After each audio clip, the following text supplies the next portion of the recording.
Welcome dear student, स्वागत है आप सभी का बायोलॉजी क्लासेस में। लास्ट वीडियो में हम डिस्कस कर रहे थे जो इकाइनोडर्मेटा फाइलम है उसमें लोकोमोशन प्रोसेस को, और इसमें जो एग्जांपल आता है वो आता है तारा मछली का यानी कि स्टार फिश का। हमने स्टार फिश में इनके लोकोमोशन के लिए चर्चा की थी, जिसमें हमने बताया था कि इनमें जो लोकोमोशन होता है वो एक विशेष अंग के द्वारा किया जाता है जिसका नाम है ट्यूब फीट।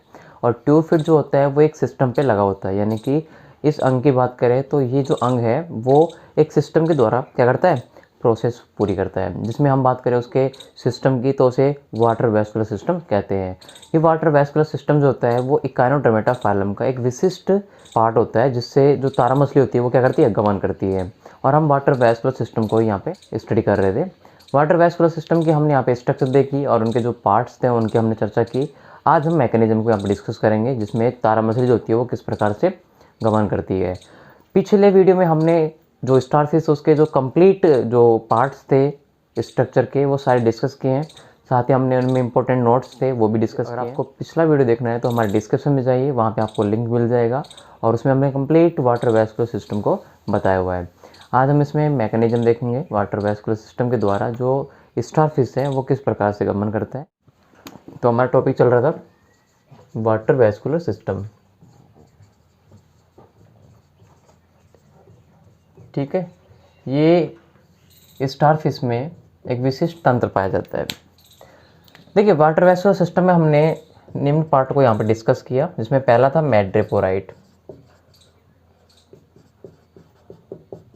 ठीक है।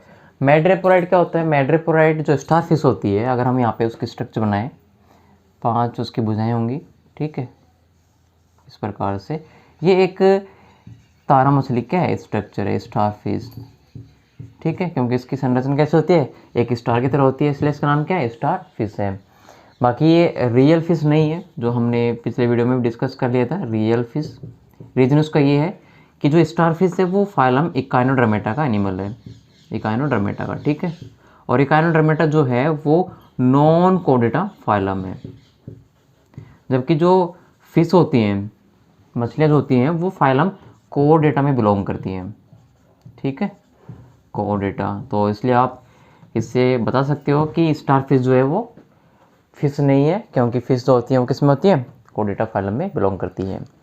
तो यहाँ पे स्टार फिश की स्ट्रक्चर इस प्रकार की दी, जिसमें हमने बताया था कि ये जो इनकी भुजाएं होती हैं, इन प्रत्येक भुजाओं में आर्य कैनाल निकली होती है। अगर देखें हम इसकी संरचना देखें तो यहाँ पर इसके एक साइड में क्या होता है, एक बटन जैसी संरचना पाई जाती है, जिसे हम बोलते हैं क्या, मैड्रेपोराइट, मैड्रेपोराइट। और ये जो संरचना होती है ना, वो स्टार फिश के जो अपमुख तल होता है, यानी कि ओरल सरफेस जो होती है, ठीक है, वहाँ पे प्रेजेंट होती है। ओरल सरफेस, याद रखना, मैड्रेपोराइट जो स्ट्रक्चर है वो कहाँ पाई जाती है, ओरल सरफेस पे पाई जाती है स्टार फिश के। अब इसमें यहाँ पे एक इंपॉर्टेंट चीज़ ये है कि मैं जो मैड्रेपोराइट होता है वो मैड्रेपोराइट तारा मछली में सेंटर में न होकर के, ठीक है, अगर हम इसका सेंटर यहाँ देखें तो यहाँ न होकर के कुछ साइड में होती है, थोड़ा सा क्या होती है, हटके होती है। जिसमें अगर हम इसको देखें इस प्रकार से, तो इसमें क्या होता है कि ये जो स्ट्रक्चर है उसमें करीबन 2 भुजाएं इंक्लूड हो जाती हैं, जबकि 3 भुजाएं जो होती है ना वो यहाँ से हट जाती है इस प्रकार से, ठीक है। ये 3 भुजाएं एक साइड रह जाती हैं, जबकि 2 भुजाएं क्या होती है, एक तरफ रहती हैं। इन 2 भुजाओं में क्या आता है, ये मैड्रेपोराइट संरचना आती है। अब देखिए, जहाँ पर 2 भुजाएं आई हैं मैड्रेपोराइट वाली संरचना में, इन दोनों भुजाओं को बोलते हैं बाइवियम, ठीक है। ये दोनों भुजाएं कहलाती हैं इसकी क्या, बाइवियम। जबकि बची हुई जो 3 भुजाएं हैं, 1, 2 और 3, ये तीनों भुजाएं कहलाते हैं क्या, ट्राइवियम। तो ये भी इंपॉर्टेंट है, अगर आप कोई भी कॉम्पिटिटिव एग्जाम दे रहे हो तो उसमें पूछ सकता है कि बाइवियम आर्म्स कौन सी होती हैं और ट्राइवियम आर्म्स कौन सी होती हैं, यानी कि भुजाएं। अगर हम मैड्रेपोराइट की संरचना की बात करें तो मैड्रेपोराइट संरचना जो होती है वो एक बटन की तरह दिखाई देती है इस प्रकार से, ठीक है। और इसमें पोर्स पाए जाते हैं, यानी कि रंध्र प्रेजेंट होते हैं। इन रंध्र के माध्यम से क्या होता है ना कि ये जो मैड्रेपोराइट है उसमें वाटर जो होता है वो एंटर करता है, इस प्रकार से कुछ इसकी संरचना होती है।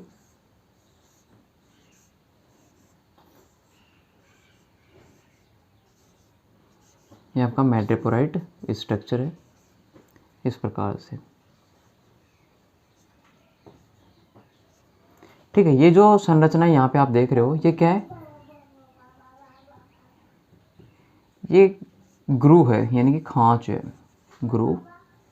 और ये बाकी के जो क्या हैं, ये राइड्स हैं। ठीक है, ये क्या है, ये स्ट्रक्चर है मैड्रेपोराइट की। अगर हम इनकी इंटरनल स्ट्रक्चर देखें तो इसके नीचे क्या होता है, मैड्रेपोराइट के नीचे जस्ट क्या होता है, स्टोन कैनाल पाई जाती है। ठीक है, स्टोन कैनाल। और इस स्टोन कैनाल को हम बोलते हैं हिंदी में अश्मनाल, अश्मनाल। अब इसका नाम अश्मनाल क्यों पड़ा, देखिए मैड्रेपोराइट के नीचे जो ट्यूब होती है ना, ये बटन वाली संरचना है, और इसके नीचे जो देखिए इस ट्यूब में क्या होता है, इस ट्यूब में जो पानी के द्वारा आया हुआ जो कैल्शियम होता है ना, उसका जमाव हो जाता है। ठीक है, इस प्रकार से तो ये कठोर संरचना बना लेती है, इसलिए इसका नाम पड़ा है क्या, स्टोन। ठीक है, अगर हम स्टोन की बात करें तो इसको बोलते हैं पत्थर। और पत्थर जो होता है ना, वो इसका पर्यायवाची है अश्म का। अश्म को बोलते हैं क्या, पत्थर। और नाल क्या है, ट्यूब है, तो इसको क्या बोलते हैं अपन, अश्मनाल भी बोलते हैं। अब देखिए अगर हम अश्मनाल के स्ट्रक्चर की बात करें तो ये स्ट्रक्चर कुछ इस प्रकार से होती है, एक कफ के जैसी प्यालेनुमा संरचना होती है इस प्रकार से। ठीक है, और इस संरचना में आपको बहुत सारे यहाँ पे क्या मिलेंगे, पोर्स मिलेंगे। ये क्या है, छिद्र हैं। और ये सभी छिद्र जो हैं वो अपने एक ट्यूब के माध्यम से नीचे जुड़े होते हैं इस प्रकार से। ये ट्यूब्स होती हैं, और ये ट्यूब्स क्या होती हैं, आगे चल करके दो ट्यूब्स में बढ़ जाती हैं इस प्रकार से, दो ट्यूब्स में, दो नलियों में। यहाँ पर इनको बोलते हैं पोर्स, यानी कि जो छिद्र होते हैं। और ये नीचे की जो नाल होती है ना, इनको बोलते हैं कलेक्टिव नाल, संग्राहक नलिकाएं, कलेक्टिव ट्यूब। और ये जो ट्यूब आती हैं वो एक दो मेन जो नाल होते हैं ना उसमें आकर के खुलती हैं। इसमें क्या होता है ना, एक से पानी एंटर करता है, जबकि एक से पानी क्या होता है, बाहर आता है इस प्रकार से। और ये आगे जा कर के कहाँ निकलती हैं, ये आगे जा कर के ये रिंग कैनाल में आकर के ये होते हैं, मिलते हैं। हमने बताया था ये जो स्टोन कैनाल होती है वो रिंग कैनाल से क्या होती है, निकलती है। तो यहाँ पर आकर के ये क्या होता है, खुलता है किसमें, इसमें। तो ऊपर से मैड्रेपोराइट के माध्यम से जल आएगा, और ये जो स्टोन कैनाल है उसमें से होता हुआ क्या करेगा, रिंग कैनाल में एंटर कर जाएगा। ठीक है, तो ये संरचना किसकी है, स्टोन कैनाल की है। देखिए स्टोन कैनाल के बाद में कौन सी नाल होती है, थर्ड नंबर पर हमने बताया था, थर्ड नंबर पे जो नाल होती है वो होती है रिंग कैनाल, जिस पर अभी हमने स्टोन कैनाल को वहाँ पे खुलती है। तो अगर हम इन तीनों का अगर यहाँ पे डायग्राम शो करें तो इस प्रकार से होगा, ये रिंग कैनाल हो जाएगी हमारी। ठीक है, और यहाँ से जुड़ी होगी कौन, स्टोन कैनाल, इस प्रकार से। ठीक है, इस प्रकार से। और इसके ऊपर संरचना किसकी होगी, मैड्रेपोराइट की, इस प्रकार से। ठीक है, और इसके माध्यम से क्या होगा, वाटर जो होगा वो अंदर क्या करेगा, एंटर करेगा। तो यहाँ पे तीन चीज़ हो गई है, मैड्रेपोराइट, स्टोन कैनाल, और ये थर्ड कौन सी हो गई, रिंग कैनाल। तीनों को हम यहाँ पे स्ट्रक्चर के माध्यम से देख सकते हैं। इसके बाद में कौन आता है हमारा, इसके बाद में नंबर 4 आता है हमारा क्या, रेडियल कैनाल। रेडियल मतलब आर्य नाल, रेडियल कैनाल।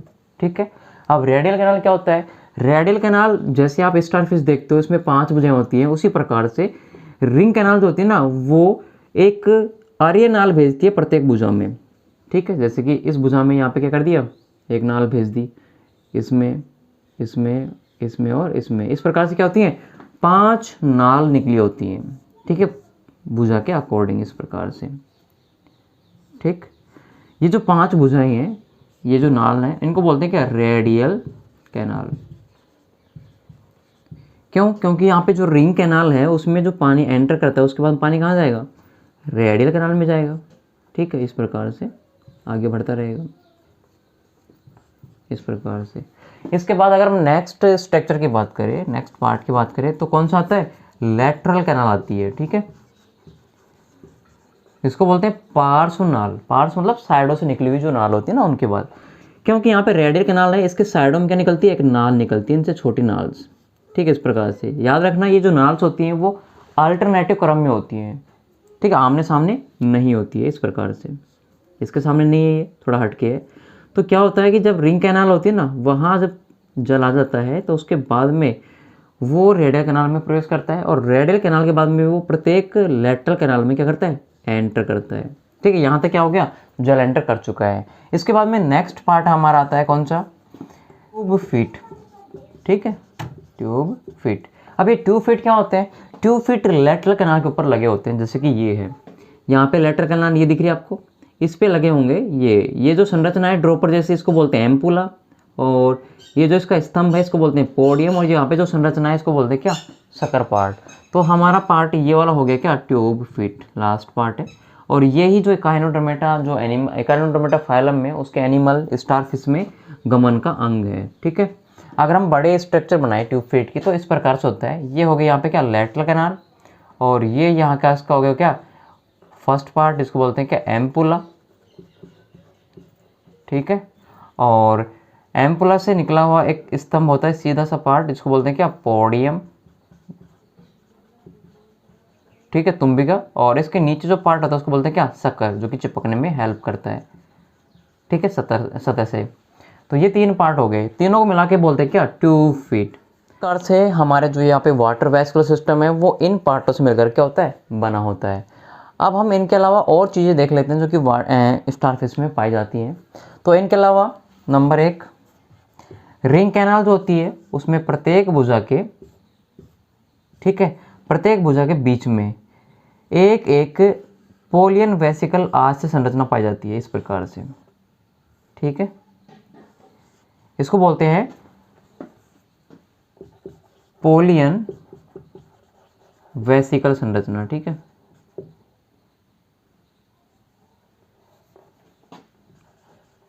वेसिकल संरचना पोलियन आज से है। इसके अलावा और क्या होता है? ये तो हो गया नंबर 1। इसके अलावा और क्या पाया जाता है स्टारफिश के वाटर वैस्कुलर सिस्टम में? तो नंबर 2 होता है टिडमान बॉडीज। ठीक है, टिडमान बॉडीज ये क्या होती हैं? देखिए, पोलियन आज से जो है, यानी कि 2 जो रेडियल कैनाल होती है ना, उनके बीच में एक एक बॉडीज पाई जाती है, गोल गोल संरचना प्रेजेंट होती है इस प्रकार से, दोनों पोलियन आशय के दोनों तरफ। ठीक है, एक इधर हो गई, एक इधर हो गई।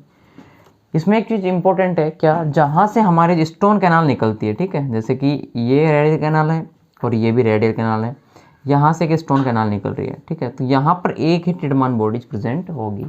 इस प्रकार से दूसरा जो क्या है, टिडमान बॉडीज ये संख्या में 9 होती हैं, क्योंकि पोलियन आज से जो स्ट्रक्चर है वो इनके स्पीसीज के ऊपर डिपेंड करती है, किस स्पीसीज में कम है और किस स्पीसीज में ज़्यादा है। तो यहाँ पर इनकी कोई संख्या नहीं होती है, 1 भी हो सकता है, 2 भी हो सकता है, और ये एब्सेंट भी हो सकती हैं पोलियन वेसिकल्स। टिडमान बॉडीज यहाँ पे इनका नाम क्यों पड़ा? क्योंकि साइंटिस्ट टिडमान ने इनको क्या किया? डिस्कवर किया, इसलिए उसके नाम पर भी इनका क्या कर दिया? नाम कर दिया टिडमान बॉडीज। देखिए, टिडमान बॉडीज क्या होती है? टिडमान बॉडीज जो स्टारफिश होती है ना, उसमें वाटर वैस्कुलर सिस्टम में एक ग्लैंड का कार्य करती है, ग्रंथि का, और इसी के कारण इनको बोलते हैं रेसमोस ग्लैंड। ठीक है, ये टिडमान बॉडी जो है वो साइंटिस्ट एफ टिडमान के द्वारा डिस्कवर की गई थी, तो इसलिए इसका नाम पड़ा टिडमान बॉडीज़। इसमें दूसरा और एक इम्पोर्टेंट नोट्स है जो कि पोलियन वेसिकल है, यानी कि पोलियन आशय। पोलियन आशय क्या होता है? ये वे स्ट्रक्चर होती हैं जो कि जल संवहनी तंत्र में जलाशय का काम करती हैं, और ये रिंग कैनाल पर लगी होती हैं। याद रखना, रिंग कैनाल जो होती है वो स्टारफिश के ईसोफेगस के चारों ओर पाई जाती है, यानी कि ग्रेसनी के चारों ओर प्रेजेंट होती है, और उसी पे ये पोलियन वेसिकल संरचनाएं लगी होती हैं। तो ये 2 स्ट्रक्चर इनके अलावा और प्रेजेंट होती हैं किसमें? वाटर वैस्कुलर सिस्टम के अंदर। अब इसके बाद में हम स्टारफिश में जो मैकेनिज्म होती है ट्यूब फीट के माध्यम से, उस प्रोसेस को हम यहाँ पे डिस्कस करेंगे। देखिए, अब हम मैकेनिज्म को डिस्कस करेंगे। मैकेनिज्म, ठीक है, देखिए अब हम मैकेनिज्म को डिस्कस करेंगे। मैकेनिज्म, ठीक है, यानी कि लोकोमोशन की जो प्रोसेस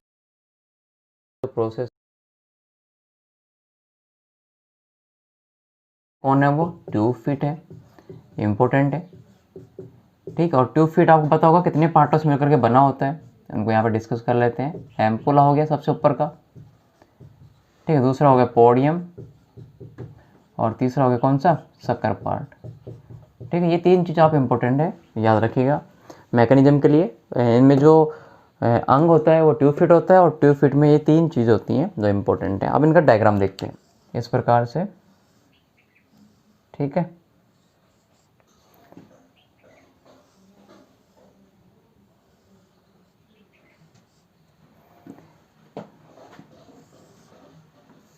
अब देखिए इसमें इनके पार्ट्सों को, तो यहाँ पे हम डिस्कस कर, यहाँ पे बना लेते हैं ना पार्ट, इस प्रकार से 3 पार्ट होंगे। ये वाला पार्ट हो गया एम्पुला, ये वाला पार्ट हो गया पोडियम, और ये वाला नीचे का पार्ट क्या हो गया, शक्कर हो गया। ठीक है, ये वाला जो पार्ट होगा नीचे का शक्कर कहलाएगा। अब इसमें होता क्या है, देखिए मैकेनिज्म में फर्स्ट स्टेप में क्या होगा, फर्स्ट स्टेप में क्या होता है, जो इसकी आर्य नाल होती है, इधर से अगर हम बात करें, सॉरी लेटरल कैनाल होती है ना, उसकी बात करें, लेटरल कैनाल, लेटरल कैनाल। देखिए मैकेनिज्म में क्या होता है, फर्स्ट स्टेप में जो हमारी लेटरल कैनाल होती है उसमें से वाटर एंटर करता है। ठीक है, और वो वाटर इसमें प्रवेश करता है। ठीक है, ट्यूब फिट में, जैसे ट्यूब फिट में प्रवेश करता है तो नीचे क्या होता है, यहाँ पे बंद होता है, क्लोज होता है, और यहाँ पर वॉल्व लगे होते हैं। जब पानी इसमें एंटर करता है इस ट्यूब फिट में, तो यहाँ पर जो वॉल्व है वो अधिकतम सीमा होने पर यहाँ पे बंद हो जाता है इस प्रकार से। पहले यहाँ पे क्या था, वॉल्व था, इस प्रकार से पानी एंटर किया, जैसे पानी इसमें भरा वैसे इसमें क्या हो जाता है, ये वॉल्व जो होता है वो क्लोज होता है, यानी कि बंद हो जाता है। ठीक है, फर्स्ट स्टेप में पानी क्या होता है, ट्यूब फिट में लेटरल कैनाल से एंटर करता है। उसके बाद क्या होता है, ये जो यहाँ पे एम्पुला वाला पार्ट है, ठीक है, एम्पुला, इसकी पेश जो होती है ना वो संकुचित होती है। ठीक है, सिकुड़ती हैं, और जैसे ये सिकुड़ता है तो इसमें जो भरा हुआ पानी है वो नीचे की ओर जाने लगता है। ठीक है, उसी प्रेशर के कारण इसके जो वॉल्व होते हैं ना, ये वॉल्व ये भी बंद हो जाते हैं। अब देखिए यहाँ से हम इसको प्रेस करेंगे, दबाएंगे, तो इसका जो पानी होगा वो नीचे साइड में क्या करेगा, गमन करेगा।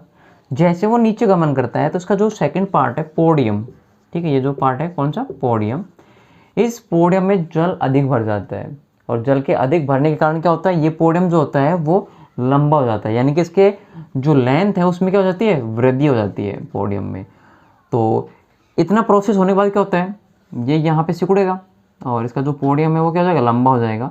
जैसे इसका पोडियम लंबा होगा तो इसका जो शक्कर पार्ट है, ठीक है, वो ज़मीन पे क्या होगा, चिपकेगा, सतह से टकराएगा, इस प्रकार से सतह से क्या हो जाएगा, वो टकराएगा। जैसे वो सतह से टकराता है तो इसका शक्कर पार्ट होता है, ये तीसरा शक्कर, इसका नाम क्या है, चूसक है, हिंदी में बात करें तो ये चूसक वाला पार्ट है। ये जैसे ही ज़मीन से टच होगा वैसे ही ये एक गद्दी की तरह होता है, वैसे ही सतह से क्या होता है, चिपक जाता है। ठीक है, चिपकने बाद क्या होगा, ये जो स्टारफिश है वो एक स्थान पर क्या हो जाएगी, स्थिर हो जाएगी। अब इसमें क्या होगा, वापस से पोडियम जो है, ठीक है, इस पोडियम में इनकी जो पेशियाँ हैं वो संकुचित होंगी, सिकुड़ेंगी।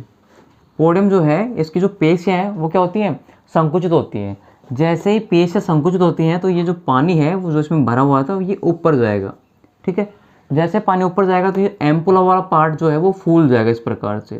ठीक है, और पोडियम में जल का भराव कम हो जाएगा, जिससे क्या होगा, इसकी जो लंबाई बढ़ी हुई थी ना वो लंबाई क्या हो जाएगी, छोटी हो जाएगी, और जैसे इसकी लंबाई छोटी होगी तो ये क्या होगा, सतह से ऊपर उठ जाएगा, इस प्रकार से छोटा हो गया ये, और शक्कर वाला पार्ट यहाँ पे रह गया।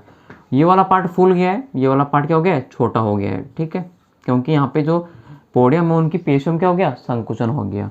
जैसे ही संकुचन हुआ पोडियम वाला पार्ट क्या हो गया, फैल गया। ठीक है, ये क्या होता है, एक ड्रॉपर की तरह होता है, रबड़ की तरह। तो अब क्या होगा, इसमें ये वाला जो पार्ट है वो ज़मीन से क्या हो जाएगा, हट जाएगा। ठीक है, और जो स्टारफिश है वो हवा में तैरेगी, यानी कि निर्वात में आ जाएगी। इस प्रकार जो तारा मछली होती है वो थोड़ा आगे जाती है। आगे जाने के बाद में वापस से वही प्रोसेस होती है कि इसका जो पोडियम होता है वो सिकुड़ता है, सॉरी इसका जो एम्पुला होता है वो सिकुड़ता है, पोडियम की लंबाई में क्या होती है, वृद्धि होती है, और ये जो पार्ट है वो सतह से वापस से चिपक जाता है। अगर हम कंटिन्यूस की मैकेनिज्म देखें तो इस प्रकार से होगी, ये सतह है, ठीक है, यहाँ पर क्या है, ट्यूब फिट है, ये संरचना है। अगर हम पहले स्ट्रक्चर की बात करें तो ये स्ट्रक्चर है, जहाँ पर जो पोडियम है वो सतह से क्या है, बहुत ऊपर है। नेक्स्ट स्टेप में बात करें तो क्या होगा, इसमें इनके जो एम्पुला है उसमें क्या होगा, संकुचन होगा, इनको हम पतला करेंगे। ठीक है, इस प्रकार से, और इनके लंबाई में क्या करेंगे, वृद्धि करेंगे। ठीक, जैसे इनकी लंबाई में वृद्धि होगी तो इनका जो सतह है वो चिपक जाएगा। ठीक, ये वाला पार्ट क्या हो गया, पतला हो गया, इस प्रकार से। ठीक, ये क्या होगा, सतह से चिपक गया। थर्ड स्टेप में क्या होगा, सतह से ऊपर उठेगा, तो ऊपर उठेगा तो इसका जो एम्पुला और पार्ट क्या होगा, फूलेगा और ये वाला पोडियम वाला पार्ट क्या हो जाएगा, छोटा हो जाएगा, और छोटा होगा तो इनके जो शक्कर वाला पार्ट है वो ज़मीन से ऊपर हट जाएगा इस प्रकार से। ठीक है, ये मैकेनिज्म होती है किसमें, स्टारफिश के अंदर गमन की प्रोसेस। ठीक है, अगर हम दोनों को एक साथ लेकर के चले तो क्या हुआ, यहाँ पर जो स्टारफिश है वो क्या है, सरफेस से ऊपर है, यहाँ पे क्या कर रही है, टच कर रही है सरफेस को। ठीक है, यहाँ पे वो वापस से क्या हो रही है, ऊपर उठ रही है। तो ये तारा मछली जैसे अपन कदम बढ़ाते हैं उसी प्रकार से ये एक बार टच करती है, फिर एक बार ऊपर उठाती है, वापस से टच करती है, और इस प्रकार से क्या होती है, ये अपने एक स्थान से दूसरे स्थान पर मूव करती हुई चले जाती है। ये मैकेनिज्म होती है किसमें, स्टारफिश में गमन की। तो कौन हुआ इसमें मेन चीज़ जिससे गमन करती है, ट्यूब फिट के माध्यम से। ट्यूब फिट में भी इनके कौन से पार्ट, तीनों पार्टों के माध्यम से, एम्पुला, पोडियम और शक्कर। ठीक है, पानी ट्यूब फिट में भरेगा जिसमें ये तीनों ही प्रोसेस काम में आएंगे, ये तीनों ही पार्ट होंगे जो काम करेंगे। ठीक है, तो इस प्रकार जो स्टारफिश होती है वो गमन की प्रोसेस करती है, यानी कि लोकोमोशन उसमें कंप्लीट होता है, और इनका जो वाटर वेस्कुलर सिस्टम है हम उसको भी यहाँ पे कंप्लीट कर चुके हैं। इसी के साथ हमारा सेक्शन ए का और सेक्शन सी का एक एक चैप्टर फिनिश होता है। सेक्शन ए में हमारा ये फर्स्ट चैप्टर था, जबकि सेक्शन सी का हमारा ये क्या था, लास्ट चैप्टर था।